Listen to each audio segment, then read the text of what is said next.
पूजितं सुरनरोत्तमे मुदा धर्मनन्दनमहं विचिन्ते त्वं सुकान्तवृतं कान्तं त्वं कान्तं सर्वदोगतं त्वं गते द्वे गदेव त्वं वन्दे भक्तिकासुतम्। सर्व अवतारी सर्व कारणना कारण આપણા સૌના મોક્ષદાતા ઈષ્ટદેવ ભગવાન શ્રી સ્વામિનારાયણ સંપ્રદાય દક્ષિણ વિભાગ અધિષ્ઠાતા દેવ વડતાલવાસી શ્રી લક્ષ્મીનારાયણ દેવ હરિકૃષ્ણ મહારાજ,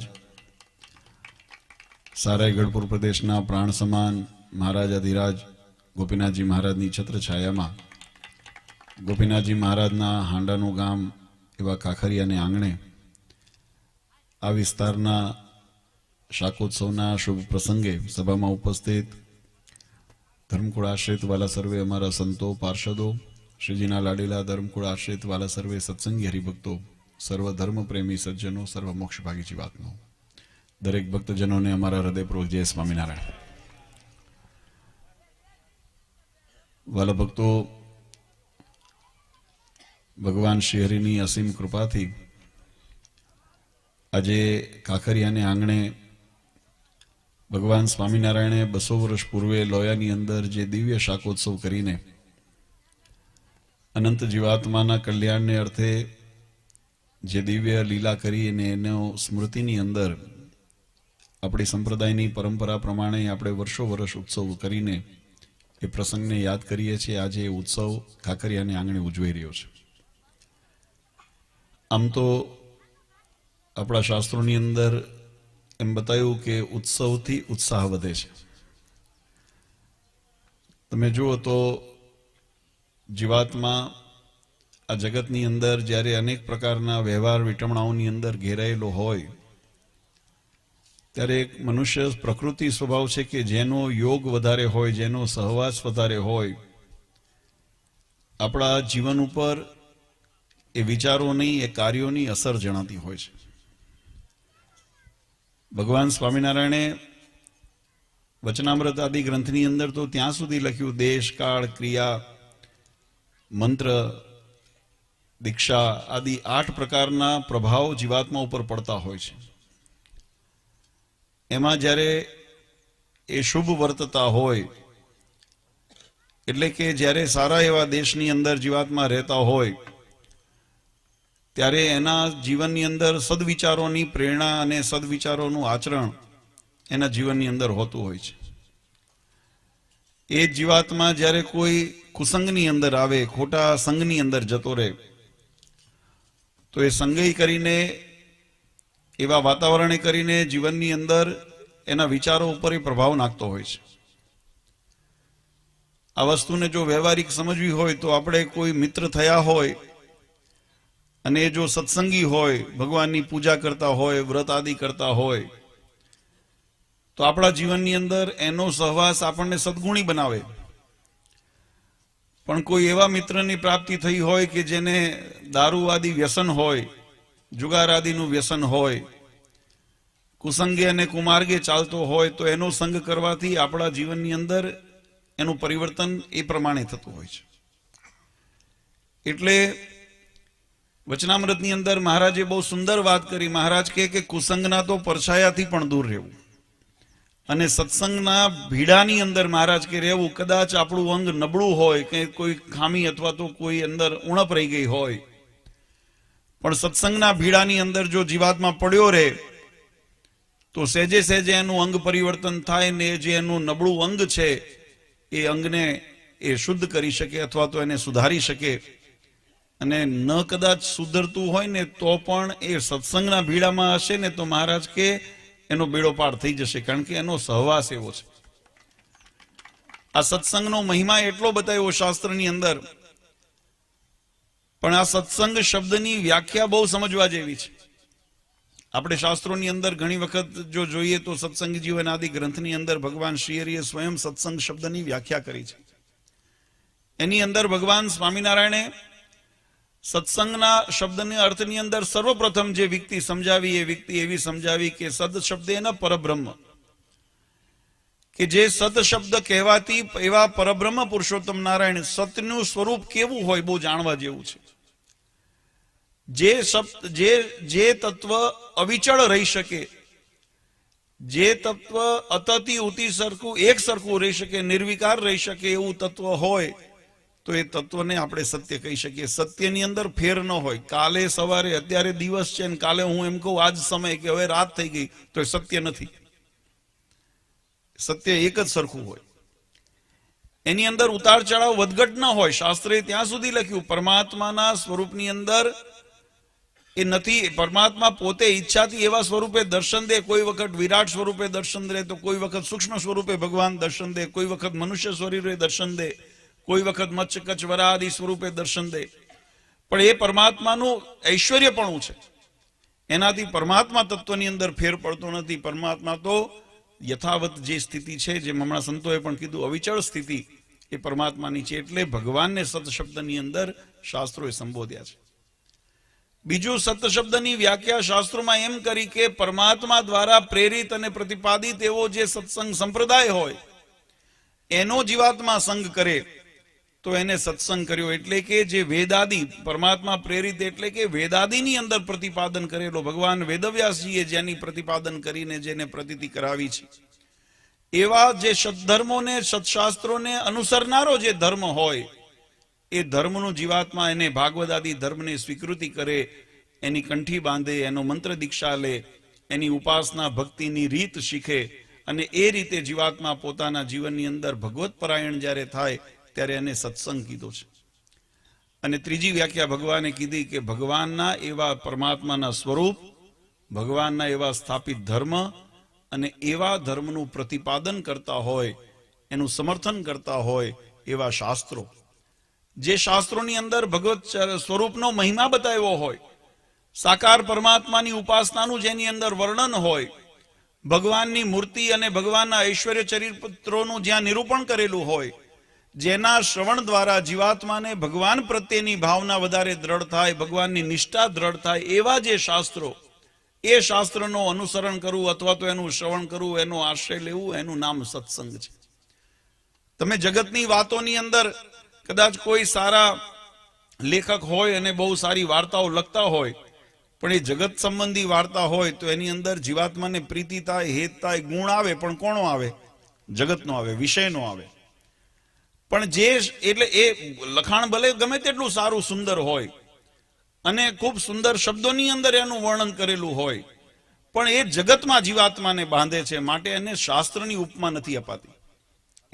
એને કદાચ આપણે કોઈ લેખ કહી શકીએ અથવા તો એને કોઈ વાત કહી શકીએ, વાર્તાની ચોપડી કહી શકીએ, કોઈ નોવેલ કહી શકીએ, કોઈ એને બીજા પરિબંધ એને આપીને નામ આપી શકાય. પણ શાસ્ત્ર ક્યારે થાય? કે જ્યારે એની અંદર ભગવાન સંબંધી સમર્થન એને જીવાત્માને જોડવાની પ્રેરણા થતી હોય ત્યારે એવા શાસ્ત્રોનું જે સદા શાસ્ત્રોનું જે અનુસરણ કરવું એને પણ શાસ્ત્રોએ સત્સંગ કીધો. મહારાજે એને સત્સંગની ઉપાધિ બિરુદ આપ્યું છે. અને ચોથી મહારાજે વ્યક્તિ બતાવી કે ભગવાનના સ્થાપિત ધર્મ, ભગવાનના પ્રતિપાદિત ધર્મ સાથે જોડનાર એવા જે શાસ્ત્ર અને એનો ઉપદેશ આપીને જીવાત્માને ભગવત પરાયણ કરે એવા સંતોનો સંગ, એવા સંતોનો ભક્તોનો આશ્રય, એને સત્સંગ કીધો છે. આ વાત જીવનની અંદર આપણે એટલા માટે સમજવી પડે કે ઘણી વખત આપણે પોતાની અજ્ઞાનતાને કારણ અથવા તો એક જગતના પ્રભાવની અંદર સત્સંગના નામે ક્યાં જઈએ છીએ, કોણે ત્યાં આપણે જોડાઈએ છીએ, બહુ વિચારીને કરવા જેવું છે. નહીતર તો કળિયુગની અંદર છે ને, મહારાજ કીધું ધર્મ અને અધર્મની રેખા બહુ નાની છે. તમે જો ઘરની અંદર પણ આપણે ઉમરો હોય ને, એ ઉમરો એ ઘરની મર્યાદા બતાવે છે. તમે એ ઉમરાની અંદર હો તો એમ કહેવાય કે ઘરમાં છો, તો લાજમાં છો. તો આપણે એમ કહીએ ને ઘરની લાજ ઘરમાં છે. પણ એ ઉમરો જો ઓળંગીને બહાર બજારમાં આવી ગયો તો એ લાજ બજારમાં આવી ગઈ. એમ ધર્મની મર્યાદા છે. ધર્મની મર્યાદા શાસ્ત્રોએ મર્યાદિત કરેલી છે. એની અંદર રહીને જ્યારે જીવાત્મા પોતાનું વર્તન, આચરણ ને વિચારોને જ્યારે રાખીને ક્રિયા કરે ત્યારે ધર્મ યુક્ત ક્રિયા કહેવાય.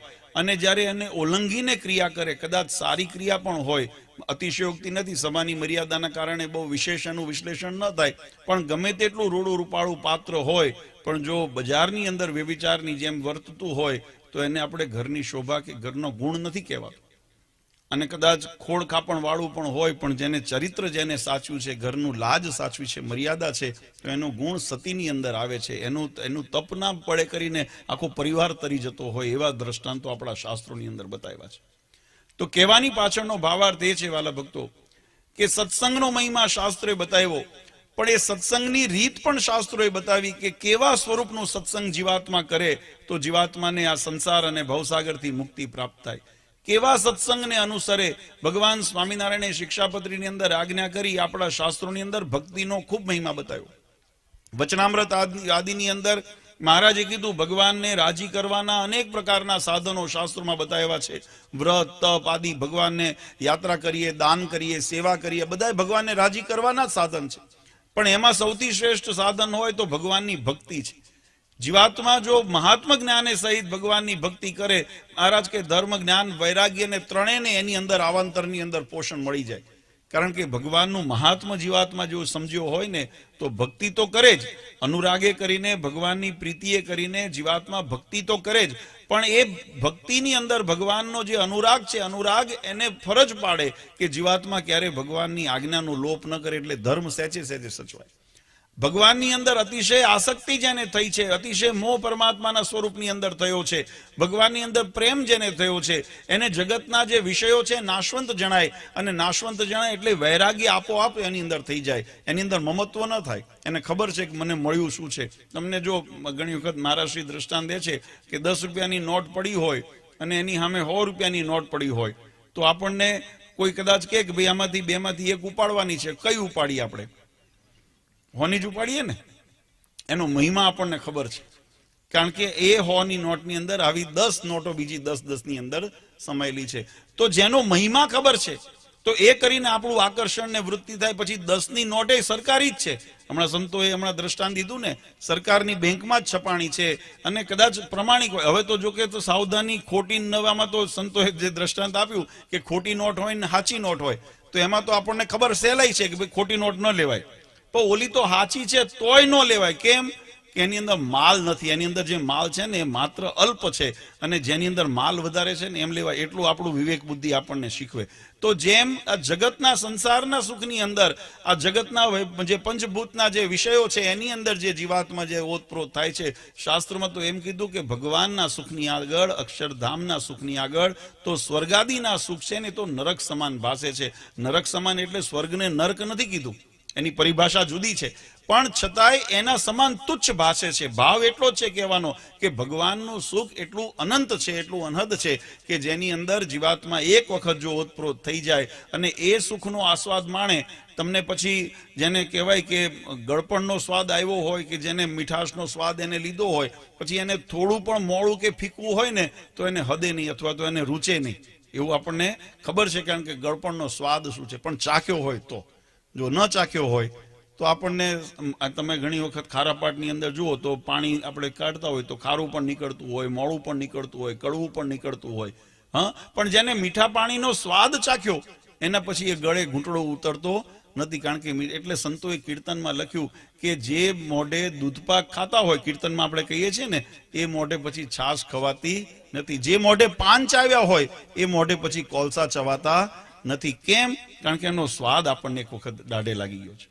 એમ ભગવાન સ્વામિનારાયણે વચનામૃતની અંદર આ વાત સમજાવી કે જીવાત્માને એક વખત પરબ્રહ્મ પુરુષોત્તમ નારાયણનો મહિમા જીવાત્માને સમજાય, અને એ ભગવાનનો મહિમા સમજ્યા પછી એ ભગવાનના સુખની અનુભૂતિ જીવાત્માને થાય. જો સત્સંગનો માર્ગ છે ને વાલા ભક્તો, અનુભૂતિનો માર્ગ છે. આ જીવની જો દેહની અંદર વચનામૃતમાં મહારાજે એક વખત સાળંગપુરમાં સભા કરીને બેઠા હતા, અને ત્યાં મહારાજે સંતોને કીધું કે બધા પ્રશ્નોત્તર કરો. ત્યારે ગોપાળાનંદ સ્વામીએ ભજનાનંદ સ્વામીને પ્રશ્ન પૂછ્યો છે કે આ દેહની અંદર રહેલો જે જીવ છે એ જીવનું સાક્ષીપણું કેટલું, જાણપણું કેટલું. તમે જુઓ બે વસ્તુનો વચનામૃતમાં, શરીરની આપણે આત્માની જે સ્થિતિ છે કેવી હોઈ શકે અને કેવી રીતે ભગવાનને ઓળખવા એની વાત આપણને સમજાવે. તો વચનામૃત આપણને મહારાજને, ગોપાળાનંદ સ્વામીએ ભજનાનંદ સ્વામીને પ્રશ્ન પૂછ્યો કે આ દેહની અંદર રહેલો જે જીવ છે એ જીવનું સાક્ષીપણું કેટલું ને જાણપણું કેટલું. જાણપણું એટલે અનુભૂતિ, જાણપણું એટલે અનુભૂતિ. તમે જે જીવ અનુભવ કરે છે એ અનુભૂતિને જાણપણું કેટલું, ને સાક્ષી એટલે તમે જોનારા જ છો ખાલી.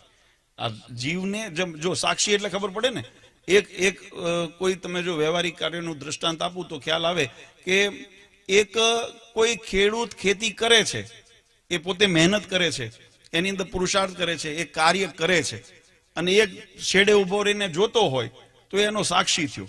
એને મહેનત નથી કરી પણ એ જોવે છે, એને ખબર છે કે આ કાર્ય થઈ રહ્યું છે. તો એમાં આ જીવનું સ્વરૂપ બે રીતે શાસ્ત્રોની અંદર બતાવ્યું છે. મારે કે એક જીવ છે કર્મ કરે છે, તો કર્મ કરે છે એટલે અનુભૂતિ કરે છે, તો એ અનુભૂતિ કરે છે એનું કેટલું એનું અંદર અવકાશ જીવ તો, કારણ કે શાસ્ત્રની અંદર દેહ અને જીવને જુદા બતાવ્યા છે. શરીર જુદું છે, આત્મા જુદો છે, પણ એની અંદર સાક્ષીપણું કેટલું અને જાણપણું કેટલું. ત્યારે મહારાજે એનો ઉત્તર બહુ સુંદર સમજાવ્યો. મહારાજ કે જો શરીરની અંદર નક્ષિક પર્યંત બુદ્ધિ વ્યાપીને રહી છે અને એ બુદ્ધિની અંદર જીવ વ્યાપીને રહ્યો છે, અને બુદ્ધિ છે એ જીવના નક્ષિક પર્યંત સુધી દરેક ઇન્દ્રિયોની ક્રિયાને જાણે છે, બુદ્ધિ સમજે છે એને, અને એ બુદ્ધિના માધ્યમે કરીને જીવ છે એને અનુભૂત કરે છે. એટલે એ બુદ્ધિના માધ્યમે કરીને જે સંસારના વિષયો આદિનું જે પણ ક્રિયા ઇન્દ્રિયો દ્વારા થતી હોય એનું જાણપણું એ બુદ્ધિને છે. ને બુદ્ધિના યોગે બુદ્ધિની અંદર એ શક્તિ નથી, બુદ્ધિને પ્રેરિત કરનાર, બુદ્ધિને શક્તિ આપનાર અથવા બુદ્ધિની અંદર જે ચૈતન્ય તત્વ છે એ જીવ છે. એ જીવ બુદ્ધિની અંદર વ્યાપીને રહી છે, અને એટલા માટે જીવની અનુભૂતિ કહેવાય છે. ને એટલે જીવનું કરતાપણું, અનુભૂતિપણું એને કીધું. અને એ જ જ્યારે સાક્ષી બનીને પોતે પૃથક થઈને પોતાના આત્માને બ્રહ્મરૂપ માની લે છે, અને એ બ્રહ્મની અંદર, પરબ્રહ્મની અંતરાત્માની અંદર ભગવાનનો નિવાસ હોય, એ રીતે સાક્ષી બનીને જ્યારે ક્રિયા કરે છે ત્યારે એનું સાક્ષીપણું કીધું. આ શરીરની અંદર જ છે. કોઈ દિવસ આ તત્વજ્ઞાન છે થોડુંક ગહન પડે સમજવાનું, પણ એક વખત જો આ વ્યક્તિ સમજાઈ જાય ને તો ક્યારેય આપણે અટવાઈએ નહીં, આ જગતમાં બંધાઈએ નહીં, આ વિષય વાસનામાં બંધાઈએ નહીં, અધર્મ કરવાની અંદર આપણે મન ક્યારેય ન ડોલે. કેમ? કારણ કે આપણને ખબર છે કે આ શરીરનો નાશ થવાનો છે અને જીવની જ્યારે ગતિ થવાની છે ત્યારે કઈ દિશામાં જવું છે. જો શાસ્ત્રોએ કીધું સત્કર્મ કરશો, ભગવાનનું ભજન કરશો તો ઉર્ધ્વ ગતિની અંદર ભગવાનના ધામ સુધી જીવાત્મા જઈ શકશે, અને જો કદાચ દુષ્કર્મ કર્યા, પાપ કર્મ કર્યા તો અધોગતિની અંદર જીવાત્માને જેને કહેવાય નરક 84 અથવા તો યમપુરીની યાતના અથવા ભૂત બ્રહ્મ રાક્ષસ તેને ભટકવાનું રખશે. હવે આપણા હાથમાં છે કે આપણે કઈ દિશા પકડવી છે, ઉર્ધ્વ રેતા આપણે ઉર્ધ્વ ગતિ કરવી છે કે અધોગતિમાં જવું છે. અને એ અધોગતિમાં મહારાજ કીધું ત્યારે નિત્યાનંદ સ્વામીએ મહારાજને પ્રશ્ન પૂછ્યો કે આમ શાસ્ત્રોની અંદર તો કીધું સાક્ષીનું સ્વરૂપ તો એ સાકાર સ્વરૂપ છે, એ શરીરધારી છે, તો શરીરધારી હોય તો વ્યાપક કઈ રીતે હોઈ શકે? જેમ ત્યારે મહારાજે એનો બહુ સુંદર ઉત્તર સમજાવ્યો. મહારાજ કે કાષ્ટની અંદર જેમ અગ્નિ વ્યાપક કરીને રહે છે, અગ્નિદેવ પોતાના લોકની અંદર એ સાકાર સ્વરૂપે છે, પણ દરેક પોતાના શક્તિએ સહિત દરેક જે અગ્નિના તત્વની અંદર કાષ્ટ આદિ હોય એની અંદર જ્યારે પ્રવેશે ત્યારે એના જેવા રૂપ ધારણ કરીને એ રૂપ સાકાર રૂપ થઈ જાય છે અને ક્રિયા કરે છે. એમ પરબ્રહ્મ પુરુષોત્તમ નારાયણ જે આપણા અંતરની અંદર રહેલા છે, આપણા અંતરાત્માની અંદર રહેલા છે, એ પુરુષોત્તમ નારાયણ એ સાક્ષી બનીને એ જીવાત્માના કર્મને જોવે છે. એટલે ઘણી વખત આપણે એમ માનીએ કે અમે આ ખોટું કરશું, કોણે જોયું? આપણા અંતરની અંદર રહેલા ભગવાન એને જોવે છે, ભગવાન એના સાક્ષી છે. અને જો આત્માને આપણે પૃથક જાણીએ તો આત્મા પણ એ જોવે છે, આત્મા પણ એનો સાક્ષી બને છે કે આ શરીરની અંદર આ જીવાત્માએ શું કહેવાય, આ શરીરના માધ્યમથી જીવાત્માએ જે આ ખોટું કર્યું છે અને એનું કર્મ કરે ઇન્દ્રિયો, ઇન્દ્રિયોના જો ગુલામ થઈ ગયા, ઇન્દ્રિયોના બુદ્ધિના ગુલામ થઈ ગયા, માનપાનના ગુલામ થઈ ગયા, તો જીવાત્મા ગુલામ થયા વિષયના અને અંતરશત્રુના, અને એ ગુલામે કરીને કર્મ કર્યું શરીરના માધ્યમથી. જીવાત્માને અજ્ઞાન બોધને કારણે જીવાત્મા એની અંદર ઓતપ્રોત છે, અને ઓતપ્રોત હોવાને કારણે એ કર્મની અંદર એટલો લિપ્ત થઈ જાય છે કે એનું કરેલું શરીર તો નાશ થઈ જશે પણ કર્મ બંધાઈ જશે. આ શરીર તો હાથે કોઈ ખોટું કામ કર્યું હોય તો હાથ તો નાશ થઈ જશે, હાથનો જ્યારે શરીરનો નાશ થશે ત્યારે હાથનો નાશ થઈ જશે, પણ એ કર્મ બંધન નાશ થતું નથી. એ કર્મ જીવાત્મા સાથે લેપાઈ જાય છે, અને એ જ્યારે જીવાત્મા સાથે લેપાય છે ત્યારે એ જીવાત્મા એ કર્મને ભોગવવા માટે ફરી લખ 84માં અથવા તો જે પ્રમાણે કર્મ હોય એ પ્રમાણે ફળને ભોગવે છે. કહેવાની પાછળનો ભાવાર્થ વાલા ભક્તો એટલો જ છે કે ભગવાને આપણને આજે મનુષ્ય દેહ આપ્યો છે, આપણને આજે સત્સંગ ઓળખાણો છે, આપણને જે આજે આવી અવસર ને તક મળી છે એ આપણા અનંત જન્મના પુણ્યના ફળ સ્વરૂપે મળી હોય એવું જો આપણે એનો મહિમા સમજીએ અને મનુષ્ય જન્મને સાર્થક કરવા માટે, મનુષ્ય જન્મને સફળ કરવા માટે જો થોડી ખેવના રાખીએ, બહુ જાજી નથી રાખવાની. વ્યવહારની અંદર જે કાર્ય થતું હોય એને થવા દેવું, એની ના નથી. વ્યવહાર કાર્ય વ્યવહારની રીતે થાય, પણ મહારાજે કીધું કે પોતાનું મોક્ષ બગાડીને જો વ્યવહારનું પ્રધાનપણું રહે તો મહારાજ કે આપણા જેમ સંતોએ કીધું ને કે લાખ કામ બગાડીને મોક્ષ સુધાર્યો તો લાખે સુધર્યા, અને લાખ કામ સુધારીને મોક્ષ બગડ્યો તો લાખે બગડ્યા. કારણ કે એ આમાં કંઈ આપણી સાથે આવવાનું નથી, પણ ભગવાનના ધામની પ્રાપ્તિ આપણાથી વંચિત થઈ જાય તો એનાથી મોટું કોઈ આપણા માટે દુર્ભાગ્ય નથી. એટલા માટે ભગવાન શ્રી હરિએ આ કળિયુગની અંદર મનુષ્યત્વનું ધારણ કરીને પધાર્યા. ભગવાનનો ઉદ્દેશ એક જ હતો. મહારાજે આમ તો ગીતાજીની અંદર પણ આ વાત સમજાવી છે, અને એ વાત એવી સમજાવી મહારાજ કે ધર્મનું રક્ષણ કરવું છે. ધર્મનું રક્ષણ શા માટે?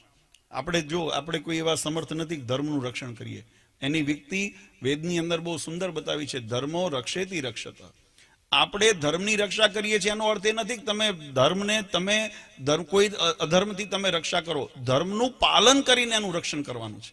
આપણે જીવનની અંદર ધર્મનું રક્ષણ કેવી રીતે કરી શકશું? ધર્મનું રક્ષણ કોઈ આપણે બાઉન્ડ્રી નથી કે ભાઈ કમ્પાઉન્ડ બનાવી દીધી અથવા તો હથિયારબંધ માણસોને બેહાડી દીધા કે ભાઈ કોઈને અધર્મને અંદર પ્રવેશવા નહીં દો. એવી રીતે ધર્મનું રક્ષણ ન થાય. આપણા આચરણની અંદર જો ધર્મ જીવંત રહેશે તો ધર્મનું રક્ષણ થયું. આપણે આચરણ કરીને ધર્મનું રક્ષણ કરીએ તો ધર્મ આપણું રક્ષણ કરે છે. આપણે અંતે સ્વાર્થ તો આપણો જ સિદ્ધ કરીએ છીએ. ધર્મનું રક્ષણ કરીને આપણે પરોપકાર નથી કરતા, ભગવાનનું ભજન કરીને પરોપકાર નથી કરતા. આપણે આપણા કલ્યાણને માટે, આપણા સુખને માટે, આપણી સમૃદ્ધિને માટે આપણે આને અનુસરીએ છીએ. અને એટલા માટે જીવનની અંદર ધર્મપરાયણતા રાખવી. મહારાજની આજ્ઞાનું જો સહેજે પાલન કરે ને, મોટા મોટા વિદ્વાનોએ, મહાત્મા ગાંધી જેવા, સરદાર પટેલ જેવા આ વાત લખી છે કે ભગવાનની, સ્વામિનારાયણ ભગવાને લખેલી શિક્ષાપત્રીનું જો કોઈ પાલન કરે ને, સામાન્ય જીવ સત્સંગી હોય ને કરે સારી વાત છે, પણ કદાચ સત્સંગી ન હોય, એને સંપ્રદાયનું જ્ઞાન ન હોય, છતાં પણ જો શિક્ષાપત્રી એના હાથમાં આવે અને એનું વાંચીને જો એનું પાલન કરે ને, તો એ જીવનમાં કોઈ દિવસ દુખ્યો ન થાય. એને ક્યારે પોલીસના તેડા ન આવે, એને ક્યારે, કારણ કે એમાં મહારાજે એટલી નાની નાની બાબતોનો સમાવેશ કરી. આમ તો 350 શાસ્ત્રોનો સાર જેને કહેવામાં આવે, મદરૂપમિતિ વાળી ભગવાનની વાણી સ્વરૂપ કહેવામાં આવે. ગીતાજી ભગવાનની અંદર જે તમે જુઓ તો એની અંદર સાંખ્ય વગેરે યોગનો જે ભગવાને ગીતાજીની અંદર નિરૂપણ કરેલું છે, એનું અનુસરણ જીવાત્મા જો આંશિક કરે ને, તો એ જીવાત્માને અધર્મ થકી એનું રક્ષણ થાય. અને અધર્મ થકી રક્ષણ થાય એટલે ધર્મપરાયણતા થાય. જીવન શુદ્ધ રહે તો એની અંદર એના કર્મ શુદ્ધ રહે એટલે ઇન્દ્રિયો, અંતઃકરણ ને બુદ્ધિ શુદ્ધ રહે. અને ઇન્દ્રિય, અંતઃકરણ ને બુદ્ધિ જો શુદ્ધ રહે તો એની અંદર આત્માની શુદ્ધિ રહે. આત્મા જો શુદ્ધ રહે તો એની અંદર ભગવાનનો વાસ થાય. આત્મા મલિન હોય ને તો ભગવાનનો વાસ થતો નથી. આપણે એમ કહીએ કે બધા 72 પ્રકારના વ્યસન. આ તો મહારાજની દયાળુતા. હમણાં જે જુનાગઢનો પ્રસંગ સ્વામીએ કીધો, બહુ એક એટલો, જેમ અજામેલ હતો ને, અજામેલના ભાગવતજીની અંદર પણ આવો પ્રસંગ આવે છે કે અજામેલે કોઈ દિવસ ભગવાનનું ભજન કરેલું નહીં, અનેક પ્રકારના અંતઃશત્રુઓથી પીડિત હતો, પણ ભગવાનનું નામ લીધું, મહારાજે એના ઉપર કૃપા કરી. એ ભગવાનની દયાળુતા છે. એ તમારો અધિકાર નથી. એટલે સ્વામીએ પાછળ ચોખવટે કરી, કાલથી પોટલીઓ ન ખોલશો કે ભગવાન આ પીતા હોય એને લેવા આવે. એટલે સ્પષ્ટીકરણ જરૂરી છે, પણ કહેવાની પાછળનો ભગવાન કૃપા કરે છે, પણ તમારો એવો ભાવ જો શુદ્ધ હોય ને તો એ ભગવાન તમારા ઉપર કૃપા કરે. પણ આપણો ભાવની અંદર મહારાજે, આચાર્ય શ્રી અયોધ્યા પ્રસાદજી મહારાજે એક બહુ સુંદર કીર્તનની અંદર વાત લખી કે એક કપટી ન તરે મહારાજ શરણાએ સબી તરે. ભગવાનના શરણે આવ્યો હોય ને, કદાચ અધમ હોય, પાપી હોય, કદાચ અનેક પ્રકારના દુષ્કર્મ કર્યા હોય, જોબન પગી જેવાને જ્યારે ભગવાને કંઠી બાંધવાનો જ્યારે આશ્રય થયા, આપણે કથા સત્સંગની અંદર પ્રચલિત છે કે જોબન પગી ભગવાનની ઘોડી ચોરવાને માટે ગયા હતા. ડભાણ મહારાજે મહાયજ્ઞ કર્યો અને યજ્ઞની અંદર એ ઘોડી ચોરવાને માટે, એમની ઘોડી જ્યારે મરી ગઈ ત્યારે કોઈએ કીધું કે ભાઈ સ્વામિનારાયણ ભગવાન પાસે માણકી ઘોડી છે ને એના જેવી બીજી જોટો અત્યારે ન મળે. એટલે એ ઘોડી ચોરવા ગયા. ત્યાં ભગવાને પોતાના ઐશ્વર્યના દર્શન કરાવ્યા. ઘોડીએ ભગવાને એમને દર્શન દીધા. ક્યાંક ભગવાન ઘોડીને પંપાડતા હોય તો ક્યાંક ઘાસ નાખતા હોય તો કંઈક પાણી. આવા જ્યારે દર્શન થયા ત્યારે જોબન પગીને એમ થયું કે આ તો ઐશ્વર્ય છે, પણ છતાંય મનની અંદર સંકલ્પ રહ્યો કે કદાચ ભગવાન આવું તો થોડી હોય, મારી ભ્રમણા પણ હોઈ શકે. એટલે પાછા વડતાલ આવતા સંકલ્પ કર્યો કે મારી ડેલીની વડતાલ જેને દર્શન કર્યા હોય ને એમને ખ્યાલ હશે, જોબન પગીની મેળી છે અને મેળી ઉપર એક નાની એવી બારી છે. એટલે એમને સંકલ્પ કર્યો આવતા કે આ બારીની અંદર મને ભગવાન જો દર્શન દેતા, હું ઘરે પહોંચું ત્યાં સુધી મને અહીંયા જો દર્શન દે, ગળામાં ગુલાબનો હાર પહેર્યો હોય ને મને નામ દઈને બોલાવે તો માનું ભગવાન છે. અને ભગવાને એમના સંકલ્પ પૂરા કર્યા અને પછી જોબન પગી ભગવાનના શરણાગતિ થયા. અને શરણાગતિ થયા એટલે આવીને ભગવાન આગળ વિનંતી કરી કે મહારાજ, મારે ત્યાં તો કોઠીઓ ભરાણી છે જનોઈની, મેં એટલી હિંસા કરી છે. અને હું જ્યારે વર્તમાન ધરાવવાનું થયું ને ત્યારે ભગવાનને જોબન પગી કે હું આ પાણી ન મૂકું. કેમ કે મારું પાપ એટલું છે કે હું આ પાણી મૂકું ને તો આ ધરતી ફાટી જાય, આટલું મારું પાપ છે. પણ ભગવાને કીધું તમે મારા શરણે આવ્યા છો, નિષ્કપટ થઈને આવ્યા છો ને, માટે જાઓ, તમારા બધા ગુના તમારા અમે માફ કરીએ છીએ અને અમારા પરમ મુક્ત થયા. આપણા સંપ્રદાયની અંદર આ પ્રસંગ કહેવાની પાછળનો કે નિષ્કપટ ભાવે થઈને સ્વાર્થ કે માન કે કોઈ પણ પ્રકારની તમે અંદર એ આંતરશત્રુનો ટાળીને ભગવાનના જો શરણાગતિ જીવાત્મા થાય ને તો ભગવાન અધમ ઉદાહરણ છે. એવા કીર્તનોની અંદર અધમ ઉદાહરણ અવિનાશી તારા બિરુદની બલિહારી. ભગવાન અધમને ઉદ્ધાર કરનારા છે, પણ એ અધમ એટલે કેવો અધમ? જેને પોતાના માર્ગમાંથી પરિવર્તિત થવું છે. પછી અધમપણું રાખીને ભગવાનના શરણે આવો તો ભગવાન સ્વીકારતા નથી. ભગવાનને વ્યક્તિ સાથે કે જીવ સાથે વાંધો નથી, જીવના દુષ્કર્મ સાથે વાંધો છે. અમે પણ ઘણી વખત કહીએ છીએ, કદાચ કોઈ વ્યસની હોય અને એમ સંકલ્પ કરે કે મારે ભગવાન સ્વામિનારાયણના આશ્રિત થવું છે અને વર્તમાન ધરાવવા આવે ત્યારે અમે એને પંચવર્તમાન ધરાવીએ અને ઉપદેશ કરતા હોઈએ. મહારાષ્ટ્રી એને ઉપદેશ કરતા હોય કે જીવનમાં અજ્ઞાનતાથી જે તમારા કર્મ થયા છે એ કર્મના ભયથી તમે મુક્ત થાવ, પણ હવે તમારું જીવન શિક્ષાપત્રી પ્રમાણે ચાલજો.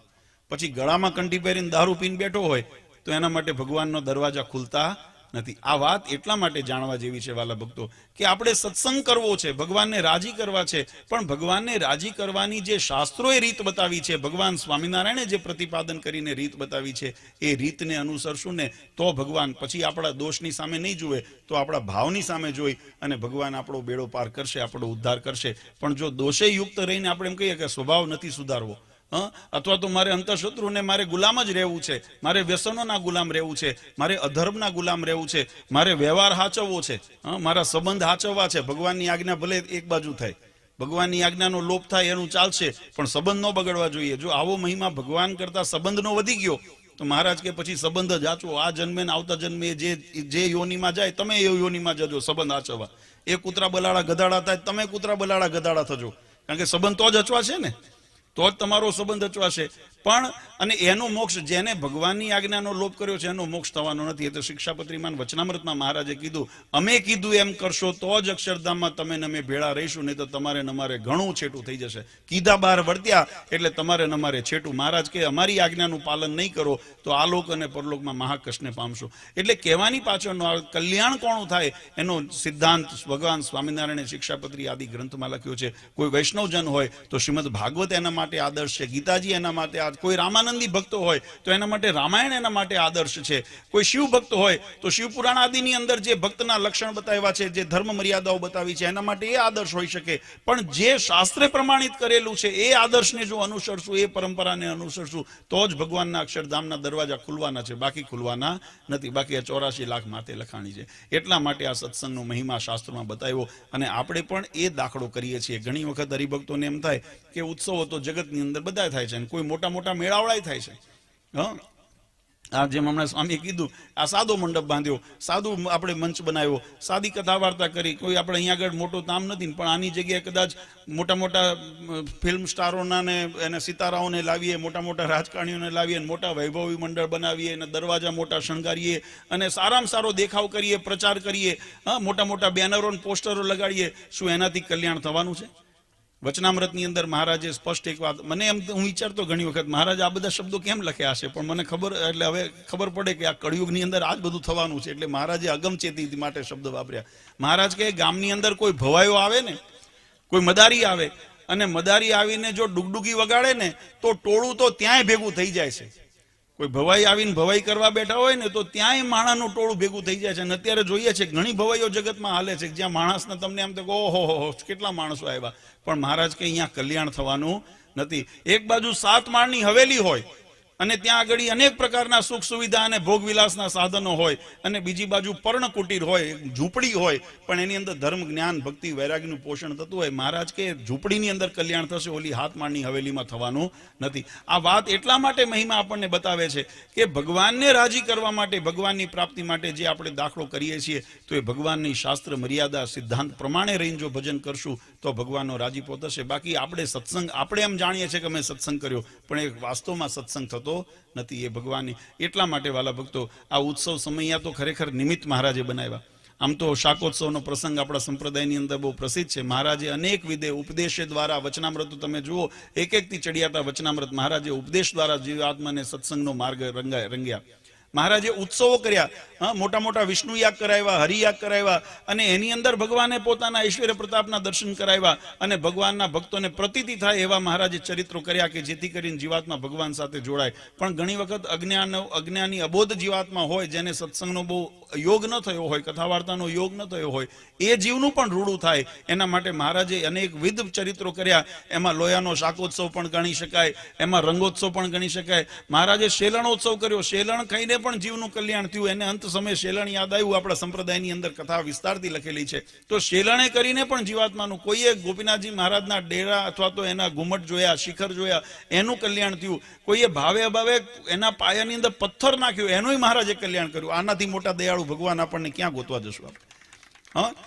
અજાણતા પાયાની અંદર મહારાજે એલાન કર્યું કે જે આ ગોપીનાથજી મહારાજના પાયામાં શેર માટીનો પથ્થર નાખે, અથવા તો એનું અમારે કલ્યાણ કરવું છે, પેઢીઓનું કલ્યાણ કરવું છે. એક ડોશીમાં હતા, એને એના કૂતરાના ફળિયાની અંદર કૂતરું આવ્યું, અને કૂતરાને મારવા એ પથ્થરનો ઘા કર્યો. દડતો ગોપીનાથજી મહારાજના પાયામાં જઈને પડ્યો, એના ઉપર મંદિર નિર્માણ થયું. મહારાજ અંત સમયે એને લેવા આવ્યા. આવા દયાળુ ભગવાન કે જેને ભગવાનને પોતાના ભક્તને સુખિયા કરવાનો, પણ એનું કારણ એક હતું કે ભગવાનને જીવાત્માનો ઉપર જેમ ભક્તને ભગવાન પ્રત્યેની લાગણીને અહોભાવ છે ને, એમ ભગવાનને પણ પોતાના ભક્ત પ્રત્યે છે. પણ આની અંદર મર્યાદા કપટ રાખ્યા સિવાય, જેના હૃદયની અંદર કપટ ને સ્વાર્થ હોય કે માન હોય ઇત્યાદિ ઈર્ષા તૃષ્ણા આદિ હોય, મહારાજ કે એના ઉપર અમને વચનામૃતના શબ્દો, મહારાજ કે અમને જય સ્વામિનારાયણ કરવાનું મન નથી થતું.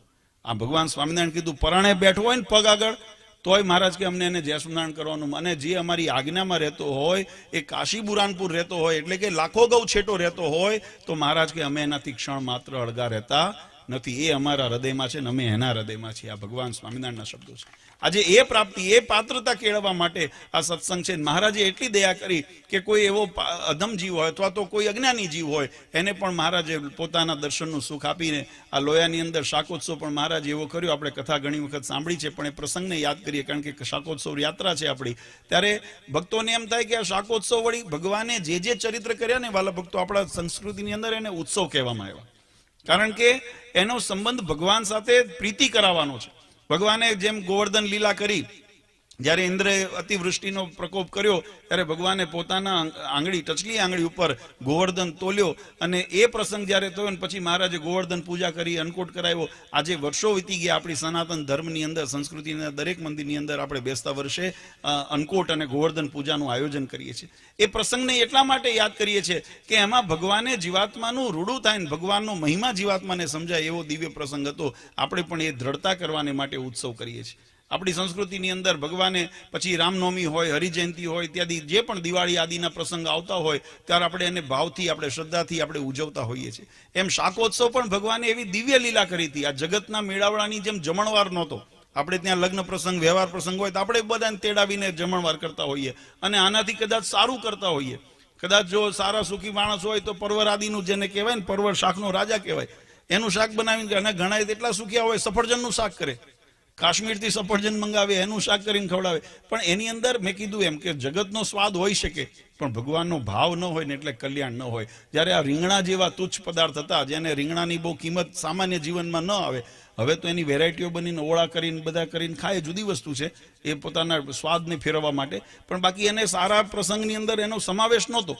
મહારાજે એ જમાનાની અંદર કીધું કે આપણે રીંગણાનું શાક કરીએ, અને રીંગણાનું શાક મહારાજે સ્વયં હાથમાં 12 મણ ઘીનો વઘાર કરીને 60 મણ રીંગણાની અંદર ઓર્યા. મહારાજે પોતાના હાથે હળદર, મસાલો, મીઠું વગેરેની અંદર નાખ્યું, અને એનો સ્વાદ એવો થયો. નહીં તો કોઈ સારો રસોઈયો હોય ને તો સ્વાદિષ્ટ કરી શકે, પણ સ્વાદ ફેરવી ન શકે.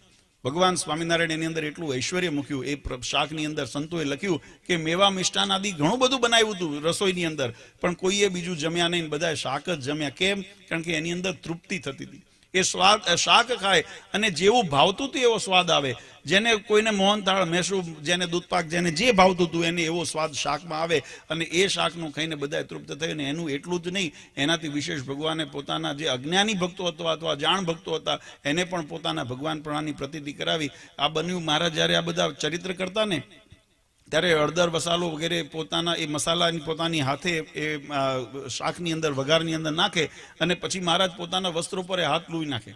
એટલે આ દ્રશ્ય જોઈને ઘણાને મનમાં એમ થાય કે આને ભગવાન કેમ કરે. હમણાં સંતોએ જે વાત કરીને કે ભગવાન કાકડી ખાધી રથની ઉપર, હાથીની અંબાડી ઉપર બેસીને, તો કોઈને એમ થાય કે આટલો વિવેક નથી, આટલા બધા હજારો માણસોની દ્રષ્ટિ એમના તરફ છે ને એ નાના બાળકની જેમ કાકડી ખાય છે, અને ભગવાન કેમ માનવા?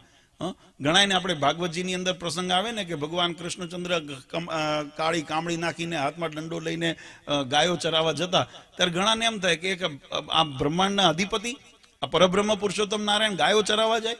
આ તો ગોવાળનું કામ છે. એટલે ઘણા ન ઓળખી શકે ભગવાનના ચરિત્રની અંદર. પણ ભગવાન મનુષ્ય લીલા કરતા હોય ને ત્યારે બધું ભગવાન કરતા હોય. શું ન કરી શકે? મહારાજે વચનામૃતમાં લખ્યું, ભગવાન કેવા ચરિત્ર ન કરી શકે, એ ધારે કરી શકે, એટલા સ્વરૂપ લઈ શકે. એ પ્રાણી ઉપર મહારાજ જેમ અહીંયા વડનગર વિસનગર મહારાજ બિરાજતા હતા, ને અહીંયા જસદણની અંદર જ્યારે ભીડ પડી ત્યારે મહારાજ એ ભોગાવા ઉપર 2 કાંઠે પાણી જતું હતું, મહારાજ એના પર છપ ચાલીને એના ઉપર મહારાજ ગયા. એ ભગવાનની ઐશ્વર્ય પ્રતાપનું છે. અને એ ભગવાનના પ્રતાપે કરીને ઘણી વખત વચન સિદ્ધ એવા સંતોને મુક્તોને એવા દર્શન થાય, એ ભગવાનના પ્રતાપે કરીને. ભગવાનને જ્યારે સંતોએ પૂછ્યું કે જો હું આ દરા ઉપર ન આવ્યો તો શું થાત? ગોપાળાન સ્વામી કે મહારાજ આ સંતોની સામર્થ્ય એટલી છે કે આ તવા ઉપર રોટલો ફેરવો ને તમે, એમાં બ્રહ્માંડ ફેરવી નાખે. પણ અમે બધા તમારા પ્રતાપે છે. કોના પ્રતાપે? આ અમારી સામર્થ્ય નથી. આ સૂર્યની અંદર તેજ છે ને, તેજના પ્રકારે આ સમગ્ર ગ્રહો આદિ જે છે ને પ્રકાશિત છે. સૂર્યમંડળથી જો વિખૂટા પડી જાય ને તો એક પણ પ્રકાશમાન થવાને સંભવ નથી. એમ ભગવાનના પ્રતાપે કરીને આ બધી પ્રાપ્તિ થાય. ત્યારે મહારાજ આ બધા જ્યારે લીલા કરતા ત્યારે કાશીદાસ કામદાસ વગેરે પાટીદાર ભક્તો ચરોતરથી ભગવાનના દર્શને આવેલા, અને આવ્યા ને એમને ભગવાનનું આ ચરિત્ર જોયું, મનની અંદર અભાવ આવી ગયો કે આને ભગવાન કેમ માનવા? આને તો એટલો વિવેક નથી કે પોતાના વસ્ત્ર ઉપર પોતાના હાથ લૂવે છે, અને ભગવાન કેમ માનવા? ત્યારે ભગવાને સંતોને પૂછ્યું કે કોઈ તરસ્યો હોય ને કુવા કાંઠે આવે ને તરસ્યો પાછો જાય ને કેમ ગણવો? ત્યારે મહારાજે સંતોએ કીધું, મહારાજે તો અભાગ્યો કહેવાય ને, આટલી યાત્રા કરીને આવ્યો હોય, મહેનત કરીને આવ્યો હોય, તરસ્યો પાછો જાય તો એને અભાગ્યો કહેવાય. મહારાજ કે જો ઓલા ભક્તો અમારા દર્શન માટે છે ચરોતરથી આવ્યા છે પણ અમને મળ્યા વગર જાય છે. પ્રેમાનંદ સ્વામી મહારાજના સખા ભક્ત હતા, એટલે મહારાજને ધીમે રહીને કે મહારાજ એમાં એમનો વાંક નથી, વાંક તમારો છે. મહારાજ કે અમારો શું વાંક છે? અમે તો તમારા માટે શાક વઘારીએ છીએ, હમણાં પ્રસાદ આપશું, તમને બધાને રાજી કરશું. મહારાજને કે મહારાજ અમારે કથાની અંદર વર્ણન કરીએ ને ત્યારે અમે તમારા ઐશ્વર્ય પ્રતાપના વર્ણન કરતા હોઈએ, તમારા ગુણના વર્ણન કરતા હોઈએ. તાબેથો લઈને ભગવાન ઊભા છે એવું વર્ણન તો કથામાં આવે નહીં. અને આ તમે તાબેથો લઈને ઊભા છો ને એમાં ઊભા છો તો ઠીક, તમે આ જો હળદરવાળા હાથે તમારું ધોતિયું પીળું કરી નાખ્યું. અમે પહેરાયું હતું ત્યારે સફેદ ધોતિયું પહેરાયું હતું, પણ તમે પીળું કરી નાખ્યું. મહારાજ પ્રેમાનંદ સ્વામીએ કીર્તનમાં લખ્યું, હલ્દીવાલા હાથ લુવે નિજ ધોતીએ, પીળે પટ શોભે પરિબ્રહ્મજો. અમને તો તમે પીળું પિતાંબર પહેર્યું હોય એવા દર્શન થાય છે, પણ અભાગ્યો જીવ છે, અજ્ઞાની જીવ છે, એને કેમ ખબર પડે કે આ પીળું પિતાંબર છે કે આ ધોતિયું છે? એને તો એમાં થાય ને કે આ ધોતિયું પીળું કર્યું. આ કેમ તમારામાં વિશ્વાસ કરે અને તમારા શરણમાં ન આવે અને આ જગતની અંદર જો અભાવ લઈને પાછો જાય તો મહારાજને એનું મોક્ષ બગડે. એનું લખ 84 માતે લખાય. માટે સંતોએ વિનંતી કરી, ભગવાન કૃપા કરો. અને જ્યારે સંતોએ વિનંતી કરી ત્યારે મહારાજે એ કાશીદાસ કામદાસ આદિ પાટીદાર ભક્તોને નામ દઈને બોલાવીને કીધું, ભક્તો તમે જે જોવા આવ્યા છો જોઈને જાઓ. અને ભક્તોએ પાછળ વળીને જોયું ને ત્યારે મહારાજે ચતુર્ભુજ સ્વરૂપે દર્શન દીધા, પોતાના ભગવાનપણાની પ્રતીતિ કરાવી. આ પ્રસંગ એટલા માટે આપણા માટે દિવ્ય બને છે. આ જગતનો મેળાવડો નથી. ભગવાનના યોગમાં આવ્યા પછી જો રીંગણ પણ પોતાનો સ્વાદ બદલી નાખતા હોય. આપણે અહીંયા રાજકોટની કથા બહુ પ્રસિદ્ધ છે. રાજકોટની અંદર ભગવાન ને ગોપાળાન સ્વામી આદિ સંતો જ્યારે રાજકોટ પધાર્યા ત્યારે એક બોરડીનું વૃક્ષ હતું ને બોરડીના વૃક્ષની નીચે ભગવાન બેઠા, સંતો બેઠા. અને સંતો જ્યારે સભા પૂરી થઈને ઊભા થતા હતા, બોરડીના ડાળ નીચે હતી, થોડી નાના નીચા હતા. ગોપાળાન સ્વામી કાઠાળા હતા એટલે ઊભા થયા અને ગોપાળાન સ્વામીના માથાનો રૂમાલ અને એનો છેડો કપડું એ બાવળના કાંટાની અંદર ભરાણો. અને બોરડીના કાંટાની અંદર ભરાણો. જો આ ધ્યાન રાખો ને તો આવું થાય. આ સારું થયું મને, કારણ કે નો ધ્યાન હોય ને તો હાલે જાય. પણ આ સારું છે. અને જગત ઘણી વખત એ જ બેઠું હોય, ભૂલ ક્યાં કરે છે? ભૂલ પકડવા જ બેઠું હોય. ભૂલ ન પકડજો, ભાવ પકડજો. ના, સાચી વાત છે. અને સારું છે, તમારી સજાગતા બતાવે છે કે તમે સભામાં છો. નહીતર તો સભામાં ન હોત ને તો હાલે જાત, બધામાં તાળીઓ પાડીને ઊભા થઈને જતા રહ્યા હોત. હમણાં રીંગણા પા દ્રષ્ટિ અહીંયા છે, મન ત્યાં છે રીંગણામાં. બરાબર. એટલે બોરડીના વૃક્ષની નીચે ભગવાન બેઠા હતા. ગોપાળાનંદ સ્વામી ઊભા થયા, માથાનો રૂમાલ છે એ બોરડીના કાંટાની અંદર ભરાણો. એટલે ગોપાળાનંદ સ્વામી એટલું કીધું કે તારા નીચે, આ શબ્દ સમજો, ઘણા એમ આના ઘણા પ્રકારે અર્થ કરતા હોય છે, પણ ભગવાન ગોપાળાનંદ સ્વામીના જે શબ્દોનો યથાર્થ અર્થ જો કરવો હોય તો એના શબ્દોને યથાર્થ રીતે જોજો. ગોપાળાનંદ સ્વામીએ એમ કીધું, તું મને વળગી, તું મને ભરાણી, એવું ન કીધું એમને. એમને એમ કીધું, તારી નીચે અનંત કોટી બ્રહ્માંડના અધિપતિ આવીને બેઠા, છતાંય તે તારો સ્વભાવ ન છોડ્યો. ગોપાળાનંદ સ્વામીના શબ્દો સાચા, પણ ગોપાળાનંદ સ્વામીના શબ્દો કોણે સંબોધીને હતા, મહત્વનું એ છે. આજે ઘણી વખત આપણે એટલા માટે હું કોઈનું અવગુણ કે મહિમા ઓછો કરવાનો ભાવ નથી, પણ એ શબ્દોને જો યથાર્થ સમજવો હોય ને તો સંબંધ કોની સાથે થયો છે એ મહત્વનું છે. અને ગોપાળાનંદ સ્વામી એમ કીધું કે અનંત કોટી બ્રહ્માંડના અધિપતિ તારી નીચે આવીને બેઠા, તોય તે તારો સ્વભાવ ન છોડ્યો. આ સંતોના શબ્દ એ બોરડીના હૈયાની અંદર વાગ્યા અને બોરડીએ તત્કાળ પોતાના તમામ કાંટા ખેરવી નાખ્યા. આ પ્રસંગ આપણા સંપ્રદાયની અંદર ઇતિહાસમાં લખાણો છે. આજે પણ તમે રાજકોટ જાઓ ને તો એ કાંટા વગરની બોરડી, એનું એ મંદિર, આપણા મંદિરના પટાંગણની અંદર જે બોરડી આજે પણ એ સાક્ષી એની પૂરે છે. કહેવાની પાછળનો ભાવાર્થ વાલા ભક્તો એ છે કે ભગવાનના યોગમાં જીવાત્મા આવે, એનાથી જીવનની અંદર જો મહિમા સમજાય ને એનો મહિમા એ અસર ક્યાંથી કરે, એ સંતોના વચનથી, શાસ્ત્રના વચનથી. શાસ્ત્ર સંતો જ્યારે તમને ભગવાનની અંદર મહિમા જોડીને વાત કરે ને, ત્યારે તમારે એની અંદર જો ચોટ કરી જાય તો જીવન પરિવર્તન થઈ જાય. બોરડી જેવા પછી ઘણા કાંટા ન છોડે તો પછી એ કાંટાથી પછી ભગવાન આગા જાય. આમાં બે વસ્તુ છે કે કાં તો તમે તમારા સ્વભાવ છોડો તો ભગવાન નજીક આવે, સ્વભાવ ન છોડો મહારાજ કે અમે છેટા, અમારે ખપ નથી. એમ આપણે પણ જો ભગવાનની પ્રાપ્તિ માટે સત્સંગની અંદર જોડાણા હોઈએ, ભગવાનને રાજી કરવા જોડાણા હોઈએ, તો ભગવાનને આજ્ઞામાં રહીને ભગવાનનું ભજન કરીએ ને તો જ જીવાત્માનો બેડો પાર થાય, નહીંતર થતો નથી.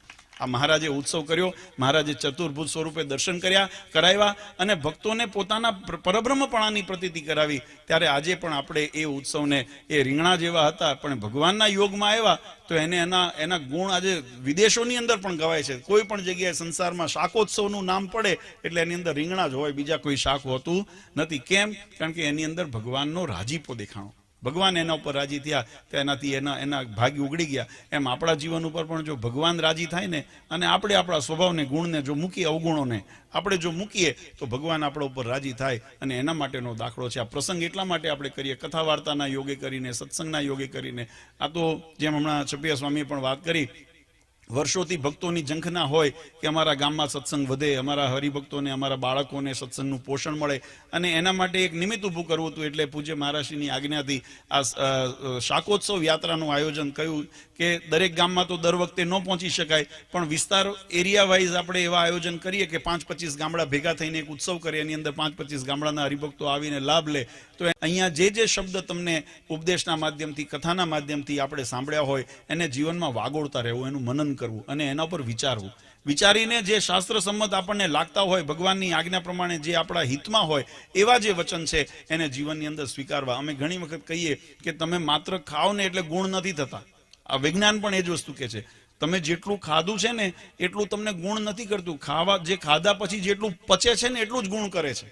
જે અપચો થયો હોય ને તમને કોઈ વખત તો વમન થઈ જાય, કાં તો વિષ્ટા થઈ જાય, પણ એ ગુણ નથી કરતું. પણ જેટલું પચ્યું છે એમાંથી જે રસ નીકળ્યો છે ને એટલું જ આપણને અસર કરે છે, એટલી જ આપણને ઉર્જા મળે છે, એટલી જ શક્તિ મળે છે, એટલું જ પોષણ મળે છે. એમ ભગવાનના શબ્દો છે, શાસ્ત્રના શબ્દમાંથી કેવળ સાંભળીને બીજા કાને કાઢી નાખશો તો ગુણ નહીં કરે, પણ એને મનન કરીને, એને પચાવીને પોતાના જીવનમાં આપણે ઉતારીશું ને એના પ્રમાણે જીવન આપણું પરિવર્તિત કરશું તો નિશ્ચય આપણને ગુણ કરશે. અને આ સત્સંગનો હેતુ જે છે કે અમે કાયમ કહીએ છીએ કે જગતના જીવમાંથી ભગવાનના ભક્ત બનવું છે અને ભગવાનના ભક્તથી ભગવાનના મુક્ત બનવું છે. આ સ્થિતિની યાત્રા આપણે પામરથી, પતિતમાંથી ઉગરીને આપણે ભગવાનના ધામ સુધી જવું છે. તો એના માટેનો આ દાખલો, આ ઉત્સવના નિમિત્ત છે. ખરેખર ખૂબ આનંદની વાત છે. ખાકરિયાના ભક્તોએ ખૂબ સુંદર લાભ લીધો, આજુબાજુના ભક્તોએ પણ લાભ લીધો. જેને ભક્તોએ આ મહોત્સવની અંદર નાની મોટી યજમાનપણાની સેવા કરી છે એવા તમામ દાતાઓને, ભક્તોને પણ અમે અંતરથી ખૂબ ખૂબ શુભકામના અને આશીર્વાદ આપીએ છીએ. વર્ષો વર્ષ ભગવાનને પ્રાર્થના કરીએ કે આપણા વિસ્તારમાં આવા ઉત્સવ થતા રહે, જેના માધ્યમથી આપણને સત્સંગને બળ મળે, ભગવાનની આજ્ઞા અને સિદ્ધાંતોને બળ મળે અને ભગવાનની ભક્તિનું બળ વધે. આપણા જીવનની અંદર ભગવાનનો રાજીપો આપણા ઉપર રહે એવી હરિકૃષ્ણ મહારાજ, ગઢપુરપતિ ગોપીનાથજી મહારાજના ચરણારીમાં પ્રાર્થના કરી. પરમ પૂજ્ય સનાતન ધર્મ ધુરંધર આચાર્ય શ્રી અજેન્દ્ર પ્રસાદજી મહારાજ, અશોગાદીવાળા પૂજ્ય માતુશ્રીને મારા સમસ્ત ધર્મકુળ પરિવાર વતી આપ સૌને અંતરના આશીર્વાદ આપી મારી વાણીને વિરામ આપું. સહેજાનંદ સ્વામી મહારાજ.